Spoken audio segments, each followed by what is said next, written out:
Hello everyone. 2020 में जब दुनिया कोविड से जूझ रही थी, भारत ने क्वाइटली एक बोल्ड इकोनॉमिक डिसीजन लिया। प्रोडक्शन लिंक्ड इंसेंटिव यानी पीएलआई स्कीम लॉन्च की गई। टारगेट क्लियर था, इंडिया को एक मैन्युफैक्चरिंग हब बनाना, इंपोर्ट डिपेंडेंसी को कम करना और लाखों जॉब्स क्रिएट करना था। Basically make in India and sell anywhere in the world. Bharat में बनाइए और दुनिया भर में बेचिए। पर क्या ये स्कीम सच में काम कर रही है या गवर्नमेंट का एक्सपेरिमेंट बन के रह गई है? आइए इस वीडियो में देखते हैं। तो सबसे पहले बात करते हैं पीएलआई स्कीम है क्या। पीएलआई यानी प्रोडक्शन लिंक्ड इंसेंटिव स्कीम का कॉन्सेप्ट सिंपल है। अगर आप ज्यादा प्रोडक्शन करते हो तो गवर्नमेंट आपको इंसेंटिव देगी, वो भी डायरेक्टली कैश में। एग्जाम्पल के लिए, अगर एक कंपनी 1,000 करोड़ का रेवेन्यू जनरेट करती है और फिर दूसरे साल 1,200 करोड़ बनाती है, तो उस 200 करोड़ के एडिशनल रेवेन्यू पे 4 से 6% तक का इंसेंटिव मिलता है। स्कीम लॉन्च होते ही काफी कंपनीज के रिएक्शन ये थे। ये स्कीम पहले सिर्फ 3 सेक्टर्स के लिए थी, मोबाइल, फार्मा और मेडिकल डिवाइसेस। लेकिन आज 14 सेक्टर्स कवर्ड है। ईवीज, सोलर, सेमीकंडक्टर्स, टेक्सटाइल्स और भी बहुत कुछ। इस स्कीम के लिए गवर्नमेंट ने करीबन 2 लाख करोड़ का बजट रखा था with time span of 5 to 6 years। सबसे पहले बात करते हैं सक्सेस स्टोरीज की। सबसे बड़ी सक्सेस मोबाइल मैन्युफैक्चरिंग में मिली।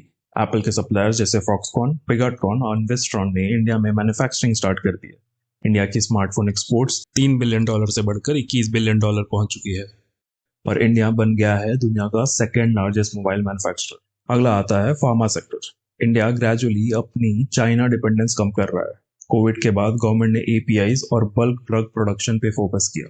पीएलआई की वजह से 50 से ज्यादा फार्मा प्लांट्स अप्रूव हो चुके हैं। पीएलआई के सपोर्ट से इंडिया सोलर मैन्युफैक्चरिंग में भी एंट्री मार रहा है। रिलायंस और टाटा जैसे जायंट्स अब सोलर और बैटरी गीगा फैक्ट्री सेटअप कर रहे हैं। ये सब एक सस्टेनेबल और सेल्फ रिलायंट फ्यूचर की तरफ सिग्नल है। लेकिन सब कुछ इतना स्मूथ नहीं था। एमएसएमईज जो कि मैन्युफैक्चरिंग जीडीपी में 45% तक कंट्रीब्यूट करते हैं, वो स्ट्रगल कर रहे हैं। पीएलआई मोस्टली लार्ज कॉर्पोरेट्स को फेवर करती है। छोटी कंपनीज के लिए एलिजिबिलिटी हाई है, कंप्लायंस टफ है और पेपर वर्क एग्जॉस्टिव है।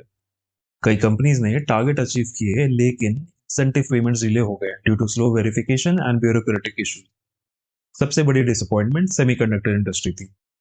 वेदांता फॉक्सकॉन का मेगा प्रोजेक्ट कोलैप्स हो गया। इंडिया के पास अभी भी स्किल्ड मैन पावर और इकोसिस्टम काफी वीक है इस सेक्टर में। तो क्या पीएलआई स्कीम सच में सक्सेसफुल है? हाँ, कुछ सेक्टर्स में डेफिनेटली। फोन्स, फार्मा और सोलर में सॉलिड इम्पैक्ट देखने को मिला है। लेकिन स्कीम को इंक्लूसिव और एफिशिएंट बनाने के लिए अभी काफी काम बाकी है।